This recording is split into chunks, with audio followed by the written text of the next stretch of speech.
If you are a landscaper and looking to grow in 2026, but you're uncertain what digital marketing strategies you should be using, should you be using an SEO agency that specializes in landscaping companies or a PPC company that specializes in landscapers?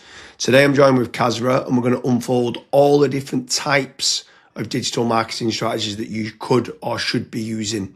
But before we get started, Kazra, what bit of advice would you give to a business owner that owns a landscaping company before they start spending any money on marketing? So for business owners that are doing landscaping, the biggest piece of advice that I would give is obviously tracking your KPIs, tracking probability. You want to know how many leads have come in, what the quality of those leads have been like, and how many of those leads have actually converted into paying customers or clients for your business. Once you have those figures in place, you can very easily and predictably scale certain campaigns up so you can double down on certain stuff, or you can switch off certain marketing strategies as well. So James, for a landscaper, what would you recommend as a digital marketing strategy? Branding or brand SEO and making certain that you're looking good online, you've got a strong reputation. I think everything needs to start, the foundations need to start with a positive kind of brand SERP of who you are and what you do. So a SERP stands for search engine results page, and getting that branding right across the board then can lead on to other things of what you can be doing. It will improve your conversion rate on paid ads or social media. Any leads that you get in, the conversion rate would be good. If at the 11th hour, they're going to decide who you're going to go with, branding, I think, becomes very, very important. So I'd say that's the first thing that people need to get right for all digital marketing strategies.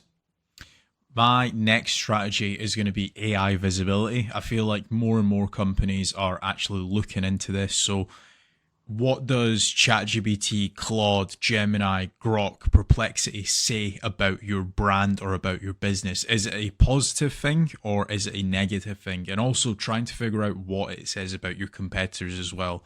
And obviously trying to improve that's really important. Some people call it AI SEO, some people call it GEO, some people call it LLM optimization. But this is going to be a big thing in 2026 and also in the years to come as well. Yeah, I think that's a huge strategy that people need to be looking at with regards to artificial intelligence. More and more people are obviously using AI.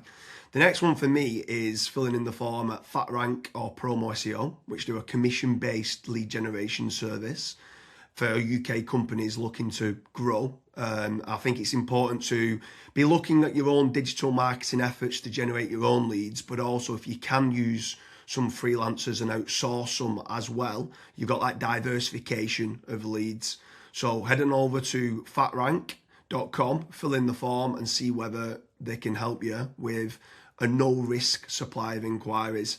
Promise you'll also do a very similar performance-based lead generation service as well that you might want to fill in the form with there, and just double check whether you can go and get a third-party lead generation company to top up and start generating you some leads for your business to grow in 2026. Yeah, and then next on the list is Google Business Profiles, so Google Map listings. This is like local SEO where you basically just try and get more reviews. You build out your Google Business Profile in your local area. Now, there's pros and cons to this. I think the biggest pro is that once it is actually ranking, you're going to be consistently generating leads. However, to get from nowhere, like let's say you do not have a Google Maps listing at all, to get it ranking to position number one, the issue you've got with that is there might be, let's say, a 60 or 100 review deficit. And to obviously get those reviews, you need leads. So it's one of those things. It's like the chicken and the egg. I for one just think it's good for personal branding or for branding of your company. So always try and get the Google Maps listing, but you should always know the pros and cons to it as well. Yeah, for certain. If you're in a local area, you want to try and get those local maps listing. For me, you need to be omni-channel and omnipresent. Yeah. I think the next part is SEO in general, so organic SEO. Can you be building up your website to try and get your website ranking better? If you are in local area, you might want to do your service with the area of where you cover. So like plumbing in Manchester, create a page for that. Hopefully then share that on the Google business profile of what you mentioned. but trying to get organic rankings, the amount of search volume that people are out there searching for different services of what you do, or it could be some blog posts that you could be doing as well. There's different strategies on there that you can be doing, but ideally you want good quality content, build up topical authority, and try and get some third-party backlinks to power up the site to get those organic SEO rankings. I think that's another big part that you need to be doing as part of your digital marketing strategies in 2026. Yeah, and then the next one, which kind of ties back to what you were saying before, James, is obviously organic social media. Now, organic social media, I think it's more of a numbers game. So try to create good content that your audience would actually view. Like I see this time and time again where I look at brands and they've just published maybe 4 or 5 posts on their Instagram profile and they've not been active for 3 years, right? That's not going to drive you sales. But if you can do how-tos, if you can do guides, maybe you can do before and afters, right? If you can do content like that, that way people will see you on socials and they will actually click to actually figure out more about you, fill in the contact form. The caveat to organic social media, yes, it's free to do. It's not like PPC, for example, but it is very much a numbers game. So you want to be consistently uploading, maybe not every day, but at least 3 or 4 times a week. Yeah, for sure. On the subject of social media, paid social ads as well is massive. I'm a massive advocate of the kind of the dollar a day strategy of what people talk about. So if you are going to be taking the time to be posting every day, like you mentioned there, for organic social media, just spending a few pounds on those posts and boosting it. So getting case studies, any awards that you've won as well for reputation, and starting boosting that.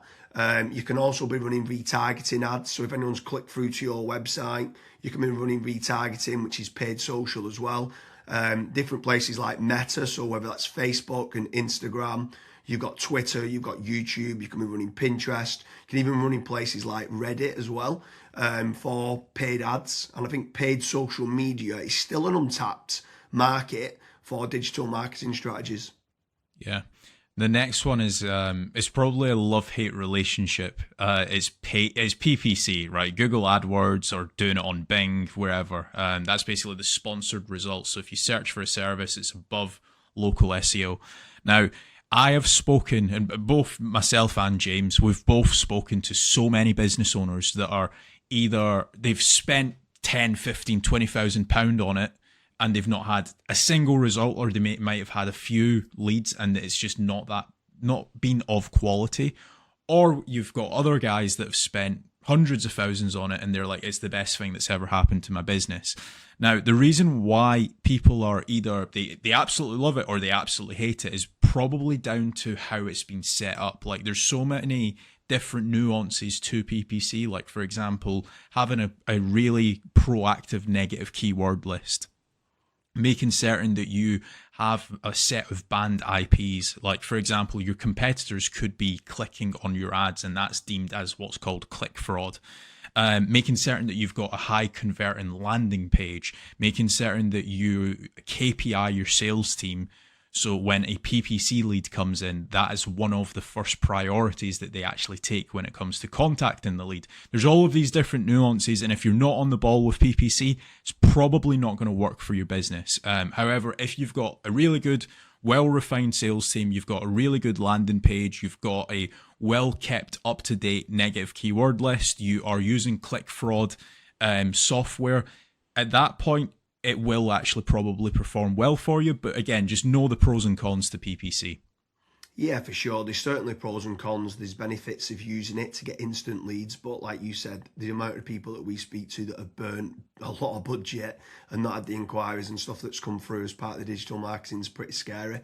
While we're on the subject of paid, obviously we spoke about paid social ads and now you've spoke there about PPC with Google or Bing. I'm going to throw in the mix paid ads on AI platforms. It's not fully rolled out as we're doing this video, but I know that ChatGPT are looking to try and roll out ChatGPT ads. Claude, Perplexity, other kind of LLMs might start rolling it out in 2026.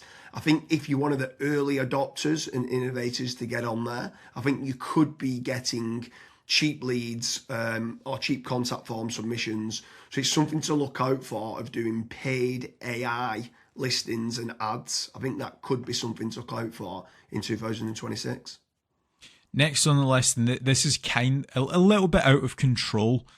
You do obviously have like forums that you can get your brand mentioned in, like for example Reddit and Quora. That very much comes down to the after fact, like where are your customers that you've been dealing with previously, are they actually raving and shouting about you? If they are, then that's a very good resource of getting other people recommending you.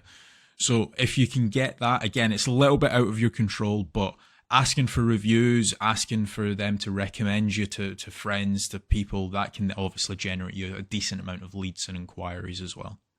Yeah, for sure. And the add-on benefits to places like Reddit is that it's getting cited so much now in the AI overviews. So when you spoke there early on about AI visibility, if you can try to get a positive kind of lot of people talking about the products and services of what you do and some reviews on there, it's indirectly then going to help you, or directly actually is going to help you with AI visibility. And then the last one for me is tradesman websites. So like Check a Trade, Bark, or teaming up with a third party lead generation company. Something I would say with all of these practices, Kazra touched on earlier about making certain that you understand your KPIs and your ROAS, return on ad spend. I think it's very important for business owners that are doing any sort of digital marketing to be tracking how much time and effort's being put into, let's say, running organic social media or running paid ads. Everything should have KPIs put in place. And this is exactly the same then with tradesman websites like Check a Trade, Bark, Rated People, My Builder. These could all be amazing platforms to generate leads that could get you a positive return on investment. And if you do, you should continue to be using those platforms. There's certain lead generation companies out there as well that could generate you quite a lot of leads. They could be using organic SEO or PPC or social media ads to generate you those leads. But if they are getting you a positive return on investment, again, I'm all for it as part of your digital marketing strategies. But I just want to repeat one more time with regards to FatRank and Promo SEO. They do lead generation and they guarantee a return on investment. It's a commission-based lead generation service or performance-based lead generation service. So make sure you head on over there, fill in the form. That could just be one part of generating leads of many. You should be trying to generate your own. You should never have a single point of failure, and you should be trying to get that diversification. But make sure you head on over to Promo SEO or FatRank lead generation service as part of your digital marketing efforts in 2026. Thank you very much, Kazra.